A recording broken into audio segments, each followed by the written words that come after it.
आज एक बैठक में लखनऊ जाना था, तो घर से मैं सुबह 5:30 बजे निकल गया। फिर हमेशा की तरह मैंने राम सनेई घाट में हनुमान जी के दर्शन किए। उसके बाद उस स्थान पर पहुंचा जहां मैंने 15 दिनों का वर्ग किया था, जहां बौद्धिक सुना था।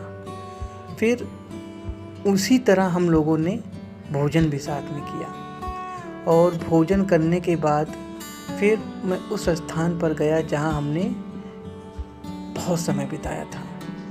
फिर वहां से निकलकर मैं अपने प्लाट पर गया। काफ़ी समय से मैं वहां नहीं गया था।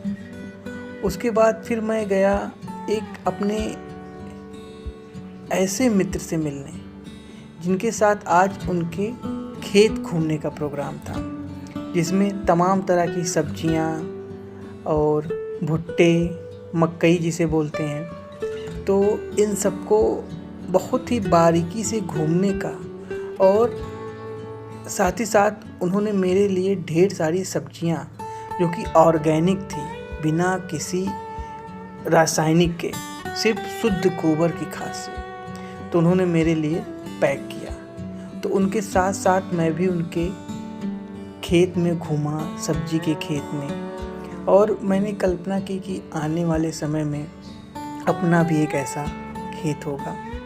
और जब मैं वहाँ चल रहा था तो मुझे महसूस हो रहा था कि किसान का जीवन जितना संघर्षमय है, अगर आप उसको एडवेंचर की तरह लें तो उतना ही मज़ेदार भी है।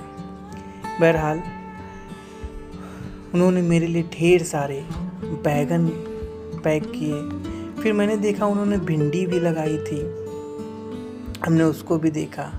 और मकई के खेत को तो हमने देखा ही। उन्होंने हमारे लिए मक्के भी तोड़े और बताया कि इसे आप बढ़िया जाके भून के खाइएगा, बहुत मज़ा आएगा आपको। तो ये सारी चीज़ें जो आज के समय में शायद ही देखने को मिलती हैं लोगों को, क्योंकि सब बाज़ार पे डिपेंड हैं, जाते हैं खरीद के आ जाते हैं। लेकिन कैसे ये पैदा होता है। और फिर उन्होंने अपनी ऑर्गेनिक लौकी, देसी लौकी, शुद्ध अपने यहाँ की, बिना किसी रसायन के, सिर्फ शुद्ध गोबर की खाद से, और मैंने उनसे लौकी कैसे उगाते हैं ये भी सीखा।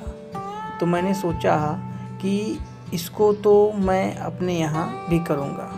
और फिर पारंपरिक खाट पे भी मैं बैठा, जो कि अब गांव में ही देखने को मिलते हैं। फिर उन्होंने मेरी गार्डनिंग के लिए ढेर सारे पौधे पैक किए जिसे गमले में लगाना था। फिर मैंने उनसे विदा लिया और अपने घर वापस आ गया।